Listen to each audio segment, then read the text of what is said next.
دوستوں آج بات کریں گے سکھوں کے لیے اگر کرتارپور کے لیے منظوری دی گئی تو ہندوؤں کے لیے مندر کیوں نامنظور۔ بات کرتے ہیں اس پہ۔ مزید ویڈیوز کے لیے میرے چینل کو سبسکرائب کرنا نہ بھولیں، لائک کریں، کمنٹس کریں اور اس کو شیئر کریں۔ چلیے چلتے ہیں ویڈیو کی طرف۔ گزرے 2 ہفتوں سے ایک تبصروں اور تجزیوں کا نہ تھمنے والا سلسلہ جاری ہے۔ اسلام آباد میں ہندو دھرم کی عبادت گاہ مندر کی تعمیر پہ ایک بحث چل پڑی ہے۔ آئیے تجزیے سے پہلے ذرا خبر کی پس منظر میں جھانکتے ہیں۔ قصہ کچھ یوں ہے کہ 2015 میں اسلام آباد ہندو پنچایت کے نام سے ایک تنظیم قائم ہوئی جس کے بنیادی مقاصد میں اسلام آباد میں ہندو خاندانوں کے حقوق کا تحفظ شامل تھا۔ کہا جاتا ہے کہ اس وقت دارالحکومت میں قریب 150-200 ہندو خاندان آباد ہیں، جن کی آبادی لگ بھگ 3000 بنتی ہے، جنہیں اپنے مذہب میں بیان طریقے کے مطابق پوجا پاٹ واسطے مندر، ہولی کی خوشی منانے کے لیے کھلی جگہ اور میت کے آخری رسومات کے ادائیگی کے واسطے شمشان گھاٹ کی ضرورت پڑتی ہے۔ یاد رہے کہ بینظیر بھٹو کے آخری دور حکومت میں بھی اسلام آباد کی ہندی کمیونٹی نے مندر کے لیے جگہ کے حصول واسطے درخواست گزاری تھی، مگر کہیں سنوائی نہیں ہوئی۔ 2016 میں ہندو پنچایت نے ہیومن رائٹس کمیشن کو جگہ کے حصول واسطے ایک عرضی بھی دی تھی۔ 2017 میں ہیومن رائٹس کمیشن اور وزارت مذہبی امور نے کیپٹل ڈیولپمنٹ اتھارٹی کو سفارش کی کہ ہندو پنچایت کو مندر بنانے کے واسطے اراضی الاٹ کی جائے۔ CDA نے سفارش منظور کرتے ہوئے اسلام آباد کے سیکٹر H92 میں ہندو پنچایت کو 4 کنال کا پلاٹ الاٹ کر دیا۔ 4 کنال پر ایک کمپلیکس بنانے کی تجویز زیر غور تھی، جس میں مندر، شمشان گھاٹ، مہمان خانہ اور پارکنگ واسطے ایک مخصوص جگہ بنائی گئی۔ حال ہی میں پلاٹ کا قبضہ ملتے ہی ہندو پنچایت نے اپنے وسائل سے 4 دیواری کا کام شروع کر دیا۔ ہندو پنچایت کے پاس خاطر خواہ رقم نہیں تھی، تبھی پنچایت نے وفاقی وزیر مذہبی امور سے رقم کی فراہم کی التجا کی۔ وفاقی وزیر نے حکومتی تعاون کی یقین دہانی کروائی اور 10 کروڑ روپے کی فنڈز کی فراہمی کی۔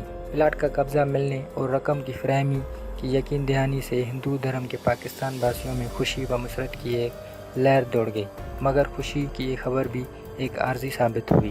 ہوا یوں کہ وزیر اعظم عمران خان کو سمری ارسال ہوتے ہی الیکٹرانک اور سوشل میڈیا پر کوہرام برپا ہو گیا۔ 4 جانب سے ہندو دھرم کے بارے میں فکری الغار شروع ہو گئی۔ ایسا طوفان اٹھایا گیا کہ معقول آوازیں دبتی چلی گئی۔ اشروں سے قائم لاہور کی جامعہ اشرفیہ نے مندر کی تعمیر کے خلاف فتویٰ جاری کر دیا۔ بعد میں CDA نے بھی مندر کی 4 دیواری کی تعمیر رکوا دی، جبکہ وزیر اعظم عمران خان نے اسلامی نظریاتی کونسل سے اس باب میں رائے طلب کی تھی۔ آیا غیر مسلمانوں کی عبادت گاہ کی تعمیر واسطے سرکاری خزانے سے روپیہ خرچ کیا جا سکتا ہے یا نہیں؟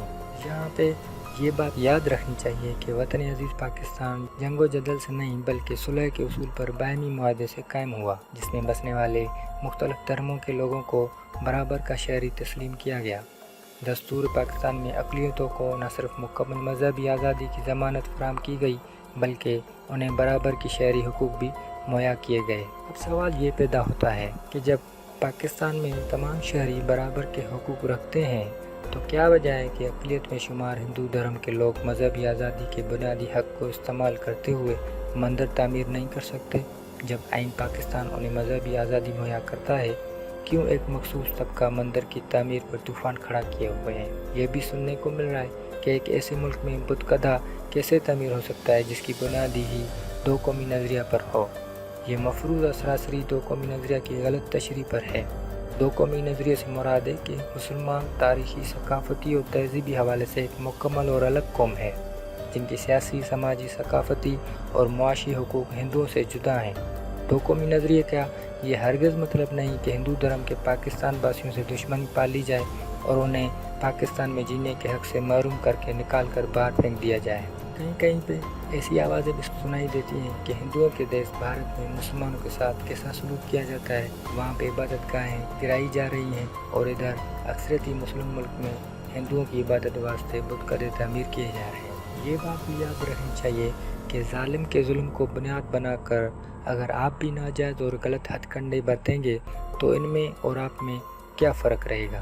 اگر بھارت میں اقلیتوں سے برتاؤ اچھا نہیں کیا جاتا تو اس کا یہ ہرگز مطلب نہیں کہ ہم بھی ان کی طرح کریں، جبکہ